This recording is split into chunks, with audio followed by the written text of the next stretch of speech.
Boa tarde, pessoal. Eu sou Ricardo de Cerqueira. Há mais de 25 anos eu venho trabalhando, assessorando processos de desenvolvimento. Desses 25, aproximadamente uns 13 ligados a organizações de cooperação internacional. E, nesse período, eu tive a oportunidade de trabalhar assessorando o processo de desenvolvimento territorial, desenvolvimento organizacional, seja em empresas privadas, em organizações, em órgãos governamentais ou em organizações do terceiro setor. Nesse bate-papo aqui da gente hoje, eu gostaria de compartilhar com vocês algumas ideias dessa minha experiência, ligado principalmente ao tema desenvolvimento, ao tema liderança e, mais recentemente, à formação de lideranças utilizando as temáticas da alta performance. Algumas ideias centrais que têm norteado esse trabalho, eu gostaria de destacar inicialmente que não existe processo de desenvolvimento sem a formação de lideranças. Isso, para mim, é uma tese. Não existe desenvolvimento sem lideranças. Outro aspecto que eu acho que é fundamental que a gente tem trabalhado é que o desenvolvimento é sempre um processo intencional. Não existe desenvolvimento por acaso. Mesmo que muitas vezes uma empresa ache que a empresa vizinha se desenvolveu melhor porque teve mais sorte, ou que o município do entorno é mais desenvolvido porque teve mais sorte, não existe processo de desenvolvimento casuais. Há sempre por trás do processo uma intenção de fazer o diferente. E nesse processo de intencionalidade, ganha força os atores ou do território ou as pessoas que fazem parte da organização. O desenvolvimento é um processo que não vem de fora para dentro. O desenvolvimento ele é sempre endógeno. O desenvolvimento ele pressupõe a articulação e o protagonismo dos atores locais. E nesse processo de protagonismo dos atores locais, ganha força o papel das lideranças. Pessoas que são visionárias, que têm claro qual é a visão de futuro, pessoas que são inspiradoras, pessoas que conseguem arregimentar outros atores em relação a uma causa, e são pessoas que conseguem mobilizar esses atores locais em relação a um propósito maior. Então, as lideranças elas têm um papel fundamental nos processos de desenvolvimento. Quando a gente olha a situação atual, eu tenho o hábito de trabalhar em vários lugares desse país, eu observo que as pessoas comentam assim, estamos vivendo uma crise de lideranças. A gente observa que muitas lideranças que estão hoje assumindo os processos, elas não conseguem mobilizar, elas não conseguem formar opinião, são muitas vezes pessoas de boa vontade que estão ali empreendendo, tentando levar um processo à frente, mas elas não conseguem inspirar, elas não conseguem formar opinião e arregimentar outras pessoas em relação àquele propósito. Isso é um fato muito comum. Outro fato é que as verdadeiras lideranças, elas parecem que estão meio acanhadas, meio intimidadas de fazer o diferente, porque tem uma acomodação muito forte das pessoas que querem que tenha alguém que carregue o piano para elas, como a gente fala. Por outro lado, mesmo que a situação não seja tão favorável, nós temos sempre pessoas que são lideranças latentes e que precisam ser formadas, que precisam ser desenvolvidas. E é aí que vai entrar um pouco o foco da minha fala aqui. Como que a gente tem utilizado as ferramentas de coaching executivo, de coaching de vida, no processo de formação de lideranças, principalmente no que tange a alta performance. E o foco desse trabalho é sempre a frase de que, para servir melhor, é preciso estar no elevado grau de excelência. Se nós não estivermos energizados, se nós não estivermos bem, como é que eu posso exercer bem o meu papel de líder? Como é que eu posso servir? É interessante, quando a gente começa a trabalhar essa temática com as pessoas, de trabalhar o seu grau de excelência, as pessoas que cercam essa pessoa, às vezes acham que ela está sendo egoísta, que ela está se colocando como a primeira pessoa da lista dela. E, no fundo, quem está sendo egoísta é a pessoa que se queixa, porque ela gostaria de ser a primeira pessoa da lista do outro. E nós temos que ser o primeiro da nossa lista para, estando no elevado grau de excelência, poder servir melhor. Então, esse é um ponto de partida. Se eu não tiver no elevado grau de excelência, eu não sou capaz de servir melhor.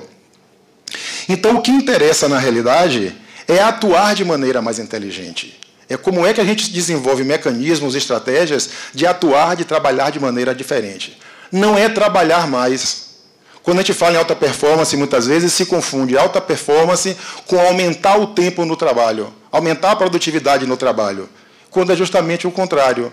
É como que a gente pode ter um foco, que é o foco da qualidade de vida. Esse é o objetivo da alta performance. Como que a gente pode desenvolver comportamentos que nos tragam melhor qualidade de vida. E a palavra-chave aí é desenvolver comportamentos.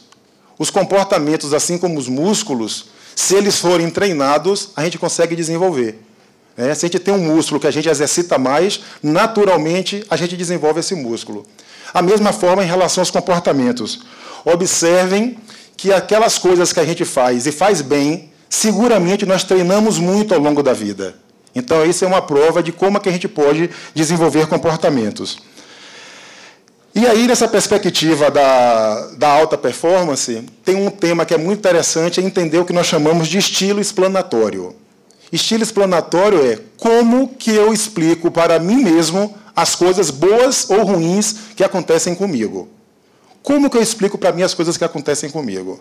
E existem dois estilos explanatórios, que é o estilo otimista e é o estilo pessimista. Nesse estilo explanatório, nós vamos considerar 3 fatos que são decisivos para definir o estilo explanatório. É a permanência, a propagação e a personalização. A permanência tem a ver com o tempo. Quando acontece uma coisa ruim comigo, eu vou dizer assim, é sempre assim? Sempre acontece dessa forma? A gente não consegue localizar que aquele fato ele pode ter sido simplesmente pontual. Eu acordei num dia, aconteceu uma coisa ruim logo na primeira hora, e eu simplesmente digo, é sempre assim. Outro fator do estilo explanatório tem a ver com a propagação. Acontece uma coisa e eu digo, está tudo ruim. Foi uma coisa simples, muitas vezes localizada. E eu pego o que é específico e generalizo. E um terceiro aspecto que tem a ver com o estilo explanatório é a personalização. Em quem eu coloco a responsabilidade do que aconteceu. Eu costumo comentar que cada coisa que acontece na minha vida, eu tenho três terços aí que eu considero. Um terço é eu sou responsável, um segundo terço, o outro é responsável pelo que aconteceu, e o terceiro terço é o ambiente responsável. E se eu sempre me pergunto, eu estou fazendo o meu terço para que as coisas funcionem bem, ou eu estou colocando no outro, ou colocando no ambiente a justificativa para as coisas? Então, o estilo explanatório, ele define um pouco o nosso comportamento se você tem uma atuação mais otimista e mais pessimista. Aí você pergunta, e por que é importante saber isso? Uma coisa que eu acho que é interessante é que ser otimista ou ser pessimista não é uma característica genética. Não se nasce pessimista ou não se nasce otimista. O pessimismo e o otimismo são características aprendidas. Nós aprendemos isso dentro da nossa própria casa, através da observação do comportamento, por exemplo, da nossa família, ou então a observação do comportamento de pessoas que são importantes na nossa vida. Então, a gente observa e termina achando que aquilo é o modo de atuação. Da mesma forma que eu aprendo isso na infância, eu posso reaprender na minha maturidade. E por que é importante reaprender isso? Tem um estudo que foi... Aliás, um estudo não, tem mais ou menos uns 500 estudos sobre isso que demonstram o quê? Demonstram que os otimistas são pessoas que têm menos depressão, resfriados e infecções. Ou seja, os otimistas, em geral, têm um sistema imunológico melhor do que os pessimistas. Os otimistas, quando atletas, eles resistem melhor às derrotas. Eles conseguem lidar com o fracasso da derrota. E no caso, por exemplo, de pessoas que trabalham com vendas, existe um estudo que mostra que os vendedores otimistas, eles são de 20% a 40%, vendem mais 20% a 40% do que os vendedores pessimistas. Então, esse modelo explanatório de ser pessimista ou otimista tem um impacto concreto na vida das pessoas. Isso é uma coisa que eu acho que é muito importante quando a gente trabalha com lideranças e que tem a ver com a melhoria da performance deles, tanto na performance como ser humano, como também na geração de resultados do processo que ele está levando à frente. As pessoas de alto desempenho, independente do país de origem, têm comportamentos diferenciados e têm hábitos semelhantes. Ou seja, isso não é exclusivo de uma região ou de outra. Os estudos mostram que, independente da região que eu nasci, que eu me criei, os comportamentos são os mesmos das pessoas que têm alta performance. E que comportamentos são esses? Primeiro passo, são pessoas que têm muita clareza do que querem. São pessoas que são guiadas pela missão e pela visão de futuro. Elas têm muito claro qual é a visão de futuro dela e qual é o papel dela na sociedade. Outro aspecto é que elas querem continuar aprendendo a vida inteira. São pessoas abertas ao tempo todo estar aprendendo. Elas valorizam a forma como se atingem as metas, ou seja, não é só resultado pelo resultado. Qual é o processo que gerou aquele resultado? Isso faz muita diferença. A preocupação com processos éticos, com processos inclusivos, né? Então, isso é uma marca muito forte das pessoas que têm alta performance. E outro aspecto dessas pessoas que têm alta performance é que elas fazem visualização. Quando elas têm um objetivo muito claro, elas conseguem criar uma imagem mental do que elas querem alcançar. Elas não só desejam, não, mas elas têm claro qual é a imagem. E isso ajuda muito no alcance dessa visão de futuro. E o último aspecto, vou falar um pouco mais sobre isso, é que as pessoas de alta performance, elas têm momentos de oscilação. Vocês podem perceber que todo mundo que tem alto desempenho, eles não sofrem, por exemplo, de crise de burnout, não são pessoas que se esgotam, porque elas oscilam. E o que é oscilação? Eu vou dar um exemplo. Você passa o dia inteiro fazendo um trabalho que exige muito da sua cabeça, um trabalho intelectual. Chega no fim da tarde, você está super cansado, cabeça quente. E aí você pensa, eu vou dormir, eu vou sentar para ver televisão para descansar minha cabeça. Mas o que é o cansaço, na realidade? O cansaço é excesso de energia acumulado em uma parte do corpo. Nesse meu exemplo, o cansaço é excesso de energia acumulado no cérebro. E se eu quero descansar e eu deito, eu não vou conseguir distribuir a energia que está concentrada. Então, o que é que eu tenho que fazer? Eu tenho que oscilar. E o que é que significa, então, oscilar?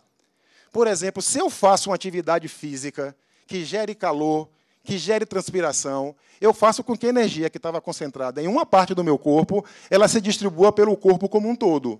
Eu oscilo. Então, as pessoas que têm estafa, que estão com essa crise que a gente chama de burnout, que é esgotamento físico e mental, pode observar se elas fazem isso? Possivelmente não fazem. Porque as pessoas que têm alta performance, elas conseguem equilibrar essas dimensões todas para ter resultados positivos em todos os aspectos da vida. Então, a oscilação é uma característica fundamental de quem tem alta performance. No caso de pessoas como atletas, que o desgaste deles é mais físico, a oscilação é o contrário. Ele trabalha o dia inteiro com o corpo se exercitando, de noite ele oscila como? Deitado, vendo televisão, porque distribui energia que está concentrada nos músculos. Então, a oscilação é um aspecto fundamental no processo de desenvolvimento de comportamento de alta performance. Um último item que eu queria abordar, que tem a ver com a performance também, é questão de foco. Os estudos mostram que não existem pessoas multifocais. Eu sempre me achei uma pessoa multifocal. Eu achei que eu conseguia fazer um monte de coisa ao mesmo tempo. E hoje eu me dou conta de que, quando eu faço muitas coisas ao mesmo tempo, eu me distraio e eu não foco no que é essencial. Os estudos da psicologia positiva hoje demonstram que o cérebro da gente não consegue ter mais um foco de vez. Então, assim, é fundamental que a gente evite as distrações. E as distrações podem ser internas, com pensamentos negativos, com pensamento em outras coisas que não é o central, e podem ser também distrações do próprio ambiente. Trabalhar em salas barulhentas, trabalhar em salas que pessoas entram e saem, que tem algum tipo de coisa que lhe tire a atenção, isso te distrai e te tira o foco. Então, assim, preparar o ambiente para trabalhar, preparar a mente para trabalhar, ela ajuda muito na questão do foco. Então, esses aspectos que eu estou trazendo aqui para vocês em relação à alta performance são temas que, nesses meus 25 anos de trabalho, eu tenho trabalhado muito ultimamente, tanto na formação de desenvolvimento de times e de equipes, como também na formação de líderes especificamente. E eu percebo avanços significativos, tanto na mudança de comportamento dessas pessoas, como na geração de resultados do papel dele de liderança, tanto nas empresas, como nas regiões, como nos municípios. E eu gostaria de encerrar com uma frase que eu gosto muito, que é do Charles Chaplin, que nos chama a atenção do lado humano da gente, que a gente não pode perder nunca em tudo isso, que a gente nunca pode perder a humanidade, que é essa frase que diz: não sois máquina, homens é o que sois. Então, que a gente nunca perca a humanidade e que a gente possa sempre avançando na busca de comportamentos que garanta cada vez mais esse lado humano que todos nós temos. Muito obrigado.